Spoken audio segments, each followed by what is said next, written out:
Reciban un cordial saludo. Mi nombre es Diana Montenegro y junto con mis compañeros Claudia Gómez, Laura Acosta, Arley Avendaño, Ingrid Solangi, presentamos el trabajo titulado Consolidación, partida doble y ecuación patrimonial. Este tema es fundamental dentro de la contabilidad porque nos permite entender cómo se registran las operaciones de manera ordenada, también de manera equilibrada y coherente. Y cómo estas afectan la estructura financiera de una organización.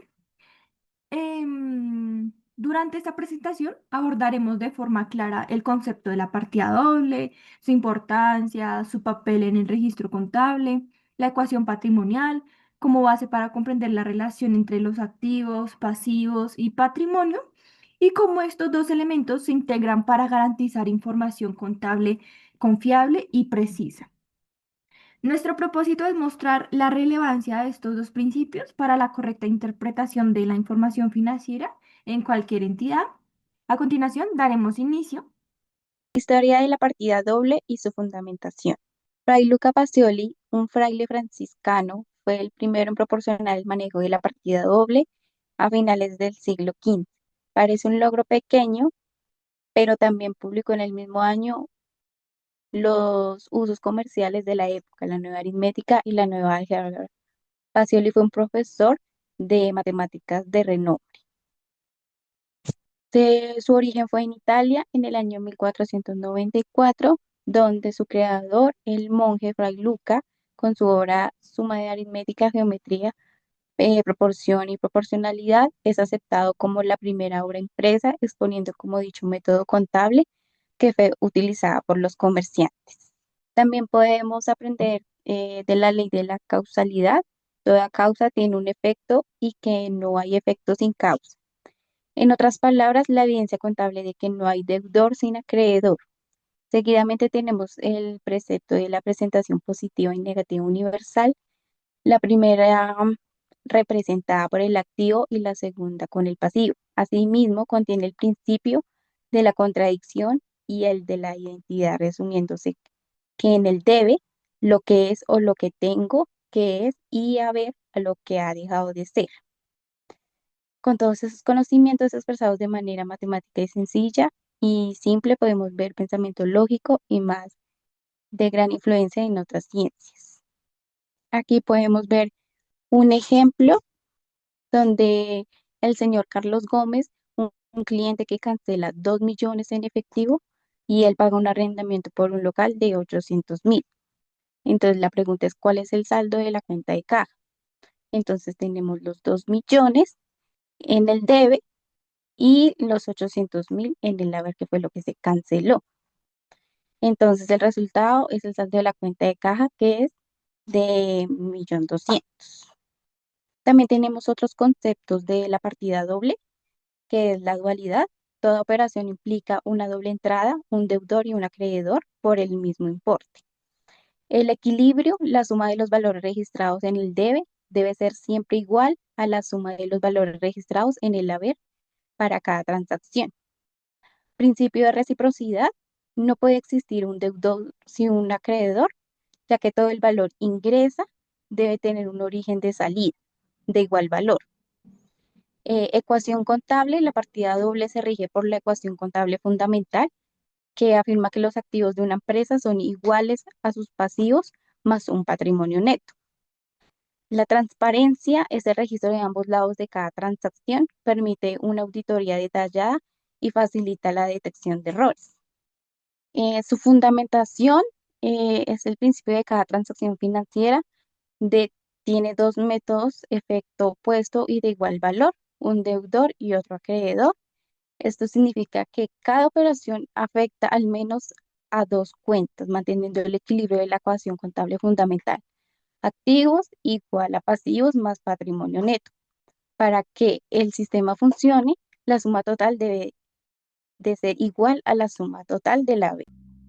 La naturaleza de las cuentas contables se refiere así a una cuenta aumenta con débitos, que quiere decir deudoras, o créditos acreedoras.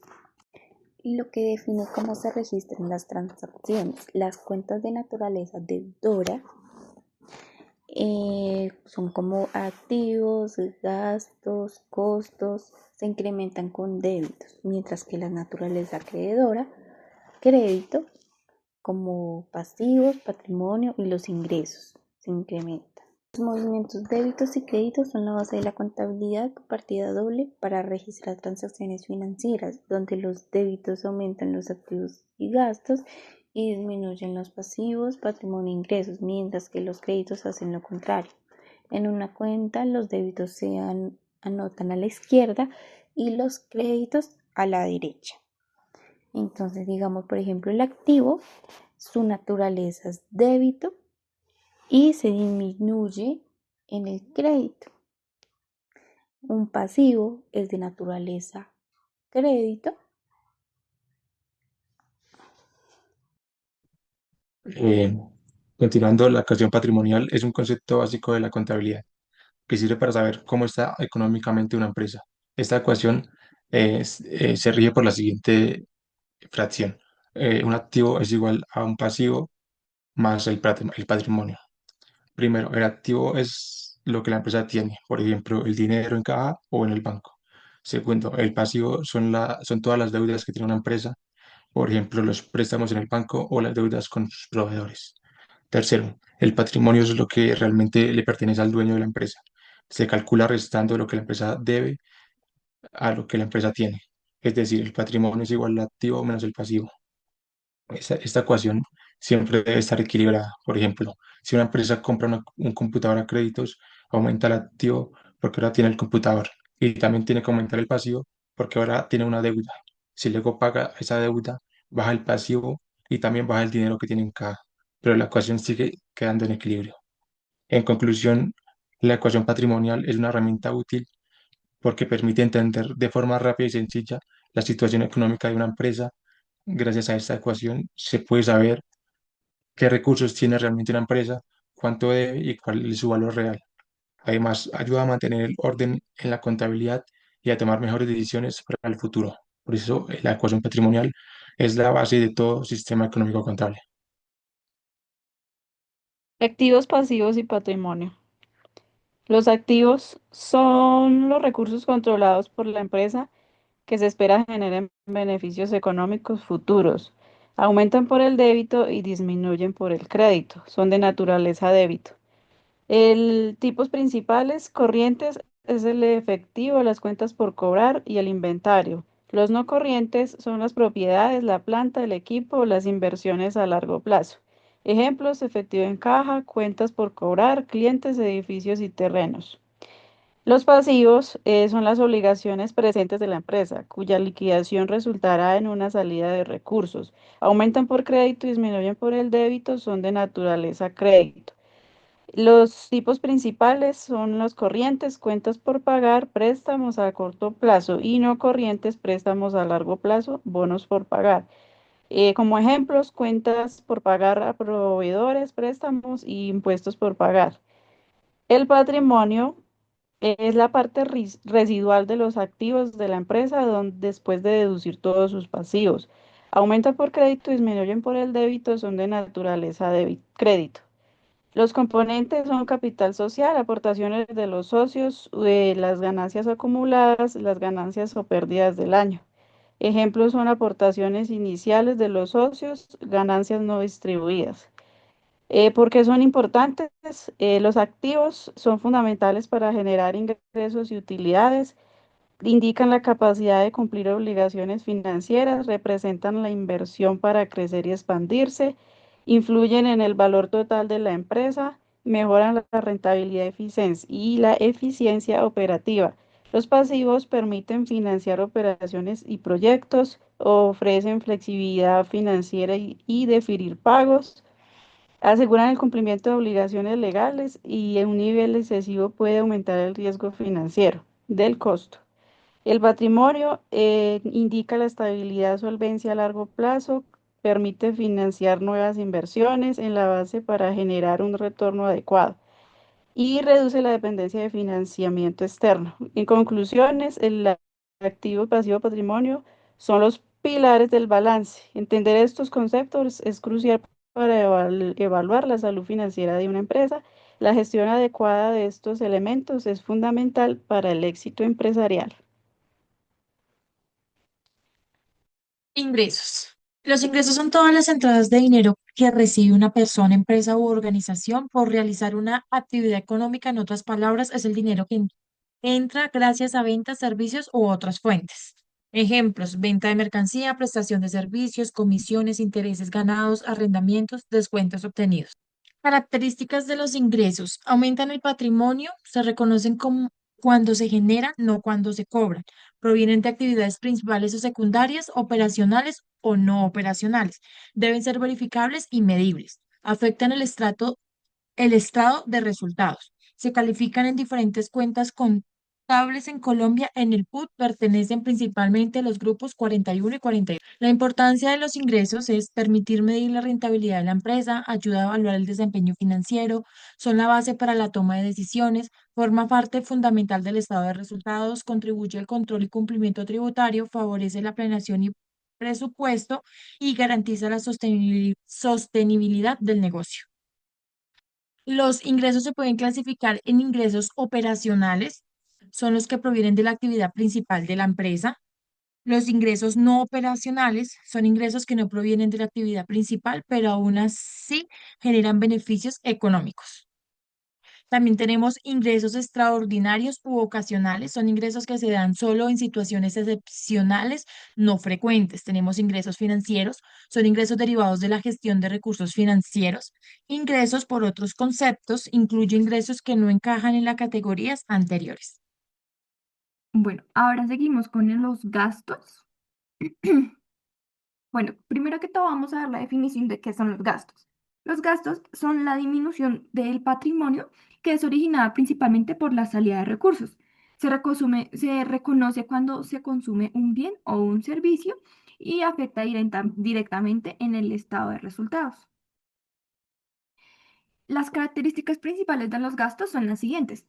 Se consumen dentro del mismo periodo contable, no generan beneficios económicos futuros, disminuyen el patrimonio, reducen la utilidad del ejercicio, son necesarios para una buena operación de la entidad y deben estar soportados documentalmente. Algunas normas contables que se aplican en los gastos son las siguientes: el principio de causación o devengo, el principio de asociación ingreso-gasto, el principio de prudencia, el principio de reconocimiento y medición, el principio de revelación suficiente, normas sobre presentación de estado de resultados, el soporte normas de soporte y documentación contable y normas de control interno. Eh, Vamos a mencionar la importancia de los gastos. Una de de las más relevantes son las siguientes: preparar correctamente los estados financieros, fortalecer el control interno, analizar el desempeño y la eficiencia de nuestra organización, cumplir las normas y los principios contables, elaborar y controlar los presupuestos, conocer la realidad financiera de la entidad, determinar la utilidad del periodo y facilitar la toma de decisiones. Vamos a ver cómo se clasifican estos gastos. Se clasifican según su función, los cuales son los gastos operacionales de administración, que son los gastos que son necesarios para manejar y dirigir la empresa. Aquí podemos encontrar lo que son servicios, los salarios, los arriendos, etcétera. Tenemos los gastos operacionales de ventas, que son los gastos destinados a promover y vender nuestros productos o servicios. Aquí se encuentran lo que son la publicidad, las comisiones y los transportes de ventas. Tenemos los gastos financieros, que son los gastos derivados del uso de servicios financieros, como intereses y comisiones bancarias y costos de préstamos. Aquí también podemos encontrar los gastos no operacionales, que son los gastos que no pertenecen a la actividad principal del negocio y que son como por ejemplo las pérdidas que son ocasionales o los costos de actividades secundarias. Y por último encontramos los gastos extraordinarios, que son gastos inusuales, poco frecuentes y no repetitivos, como las multas, las pérdidas, la reconexión cuando nos cortan un servicio, etcétera. Ahora su clasificación según su comportamiento. Tenemos lo que son gastos fijos, que son los que se mantienen iguales en cada periodo, sin importar el nivel de actividad, como por ejemplo el arriendo, los seguros y la nómina fija.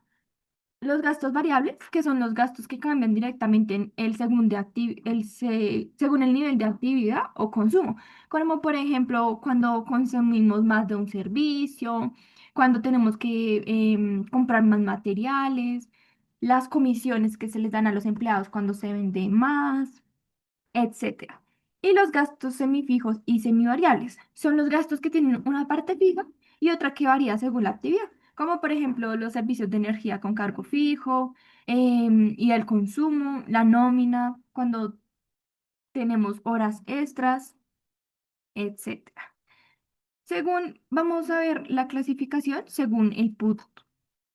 Tenemos el grupo número 51, que son los gastos de administración, que ya los mencioné anteriormente, los gastos de ventas, que son el grupo número 52, los gastos financieros, que son el grupo número 53, otros gastos, que son el grupo número 58, y los costos y gastos por distribución, que son el grupo número 59. Vamos a mencionar las cuentas que son más usadas según el PUT. Tenemos en gastos de administración, las cuentas 5105, la 5106 que es nómina, 5107 que son honorarios, 5110 que son arrendamientos. Tenemos en los gastos de ventas del grupo número 52, las cuentas que más utilizamos son publicidad, comisiones, mercadeo, distribución. En gastos financieros podemos encontrar intereses, comisiones bancarias, diferencias en cambio. Y en otros gastos, que son el grupo número 58, las pérdidas en venta de activos, pérdidas operacionales, multas, sanciones, donaciones, etcétera. Vamos a mencionar la diferencia contable entre un gasto, un costo y una inversión, ya que suelen ser bastante confundidas. Tenemos, por ejemplo, que, como mencioné, un gasto es una baja en el patrimonio, y que se ve reflejado en el estado de resultados. Y el ejemplo común son los servicios y arriendos. Un costo está muy estrechamente relacionado con la producción y la generación de inventarios. Un ejemplo de un gasto en este ítem es la materia prima. Y por último, la inversión son los beneficios futuros que generan, por ejemplo, nuestros CDTs. Bueno, vamos a mencionar cómo se registra un gasto. Primero se tiene que tener un soporte, que puede ser una factura, un recibo, un contrato. Se reconoce por causación, que como se mencionó, los gastos se registran cuando ocurren. Partida doble, donde tenemos que tener un débito y un crédito. En el débito va a ir nuestro gasto y en el crédito de dónde sale nuestro dinero para poderlo cancelar. Tenemos un ejemplo aquí que son los servicios públicos. En nuestra cuenta de gasto utilizamos la 5130, perdón, la 513530, que es energía eléctrica, y, y la 233550, que son servicios públicos, ahí iría nuestro crédito. Documentos que respaldan un gasto, lo mencionamos, las facturas, los contratos, los recibos de caja, las órdenes de compra, los certificados, los comprobantes contables.